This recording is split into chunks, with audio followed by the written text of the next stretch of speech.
Greetings all, this is Management 430, Human Resource Management, and in this set of lectures we're going to deal with the concept of recruitment and how do we attract qualified individuals to apply for jobs at our company.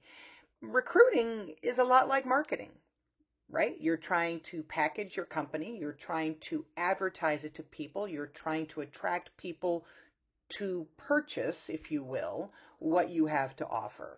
So it really involves strong marketing skills. A good recruiter knows how to talk with individuals, knows how to connect with them, knows how to discuss the details of what the company has to offer, and can convince them to apply for a position. So we will get into not only understanding recruitment, but also recruitment metrics and analytics and some of the things that we need to do to keep track of our recruiting numbers and make sure we are using useful sources that are providing us with the tools that we need to make good recruitment decisions.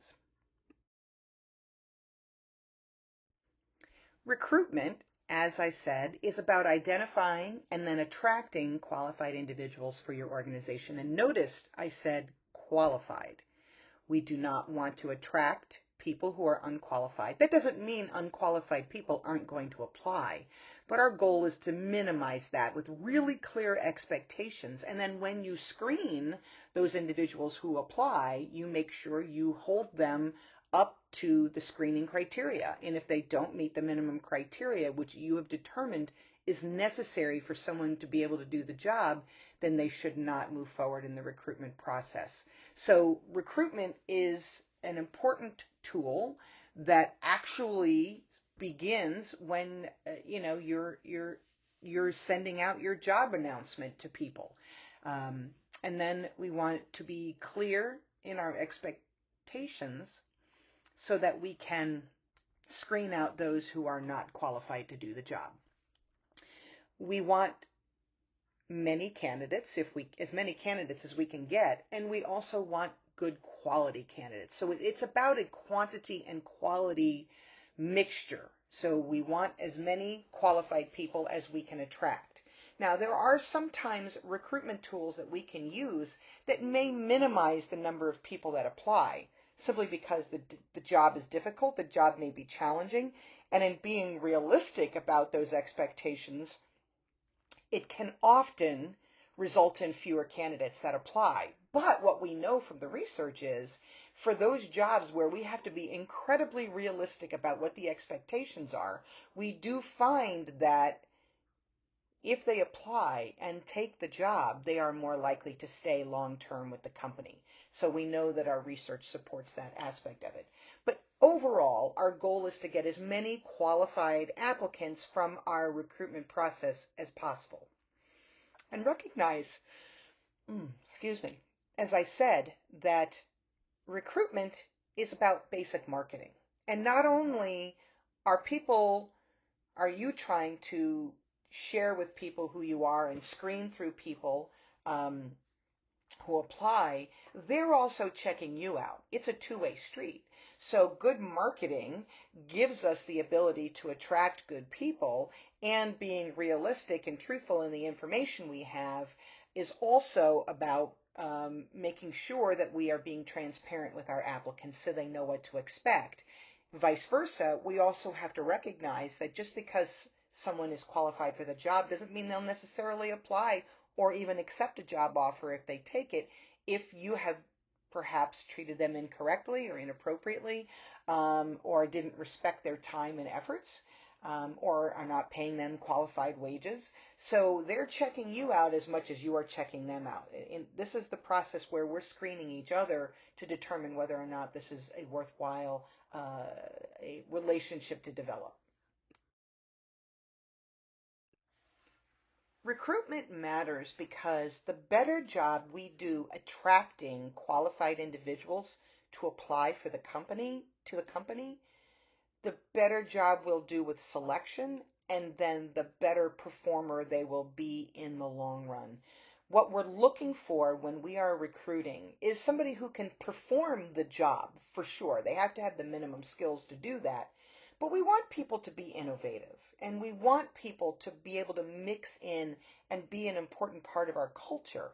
So when we are pre-screening people in the recruitment process, we're looking for person-job match, which is performance-based, and perhaps even the innovation is part of that as well. And then we're looking for person-organization match, which means they fit into the culture, they are going to complement the company, and they're going to complement our workforce in some way. So it is critical that we do a good job with recruitment because it does have a direct impact on how innovative we are, how well our company performs, and the kind of culture that we establish. So recruitment is the beginning of the employee life cycle. Now, we talk in the lecture on job design and job analysis about developing job descriptions, and that technically is the beginning of the recruitment process, but the beginning of the relationship with the individual starts when they read that job ad and they make the decision in that moment to apply or not apply for the job. The better that we treat people during that recruitment process, the more likely we are to continue to attract high quality candidates. If we don't treat people fairly, I will tell you in a hot minute that word gets out very quickly amongst applicants, and they may walk away from opportunities with you because they've heard, whether truthful or not, that they would not be treated fairly or well during the hiring process. So your job is to treat people with transparency, with fairness in the way that you handle things, and making sure that you are developing a good reputation in that process so that when others make the decision to apply for your company, they do it because they've heard through the grapevine that you're a good company to work for. Recruitment is the way that we attract our human capital, the way that we decide who should continue in the process because we believe that they will be an asset to our company. Like everything, there should be a strategy to how we tackle recruitment. We don't do it haphazardly. We don't decide, well, we'll just leave it for people to walk in and apply. That works well for jobs where it's low skilled. For example, making French fries at McDonald's. It's a low skilled job. It doesn't require much other than the ability to follow instructions and the ability to know how to work safely and not burn yourself in the fry bin, right? So we have to have a strategy for how we go about and decide what recruitment will look like in our company. So we start with what our objectives are. What is it we're trying to accomplish? Well, we're trying to attract people who are qualified to do the job. We need to be able to figure out where is the best source for those applicants. We need to figure out then how do we reach them? What kind of message will attract them? Because messages that would attract a millennial or a Gen X or a boomer is not going to attract a Gen Z student, a Gen Z applicant. So we need to keep in mind who we're trying to attract and cultivate the message to those applicants to make sure that that message matches, not matches, but it triggers what their interests are and connects with them at a deep level, like any good marketing plan, right? So we need to know who we're going to recruit, where we're going to find them, how we will reach them, who we're going to interact with. Basically, when you recruit them, who are they going to talk to? Are they going to talk to you? Are they going to talk to another employee in the company? Are they going to talk to their future boss? Who is going to be interacting with them at some level? Once we determine those objectives, and that is typically done with the hiring manager and the HR professional, they work together to develop those objectives. Next, then, is the strategy development, which is basically,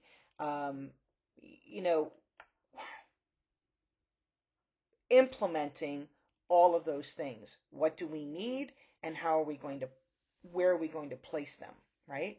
So recruitment need refers to the workforce planning side of things. You should, as we've talked about in a previous module, the one on metrics and technology, we talked about planning.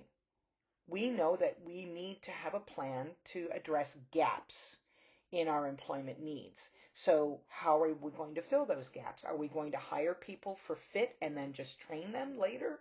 Or are we going to hire for basic skill because the skill is not repeatable and it's not imitatable? So we need people to have those skills before they get into the company because we may not have the capacity to be able to do that.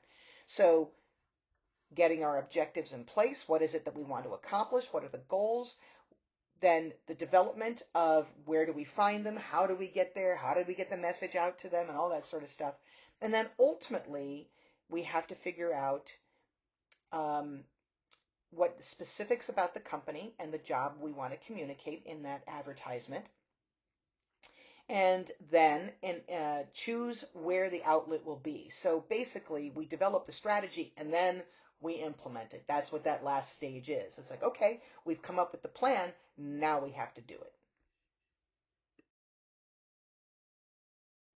Who gets involved in the recruiting process? Number one, the hiring manager, right? The hiring manager is the one involved in doing some of the basics of their HR planning. They need to know how many employees they need. They need to know how quickly they need them and what skills are needed. The hiring manager is closest to that. They're the ones that can communicate that information. So the hiring manager works with the HR director and the person who's going to do the recruiting to say, I need to hire somebody. This is what I need.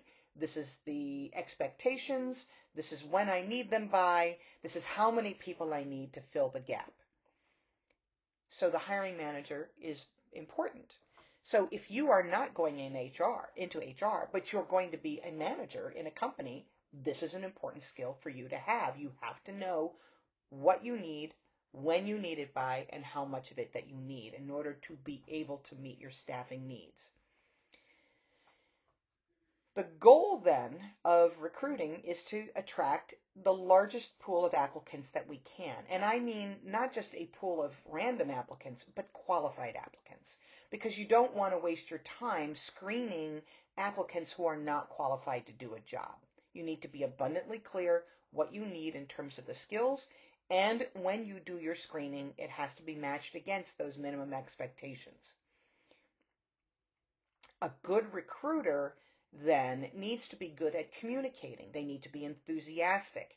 They need to be outgoing. They need to be confident in what they know about the company and what they know about the recruitment process. So a good recruiter is, in many respects, can be a skilled marketer, somebody who truly understands the company and how the company needs to be positioned in the marketplace in order to attract the kind of people that they want to attract.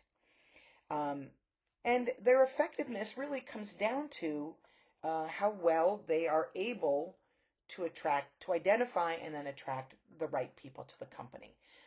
And we want them to have skills in that area. Now, not every recruiter has to be the same. There are some that are more effective recruiting in some sources than others, and then there are some that are better in some industries than others. And so knowing this about your recruiters, there is room for some variation in their strengths and weaknesses, but you want to have a good, well-rounded recruitment staff, that they know how to reach the different groups of people that they want in order to be able to select them, get them into the selection process.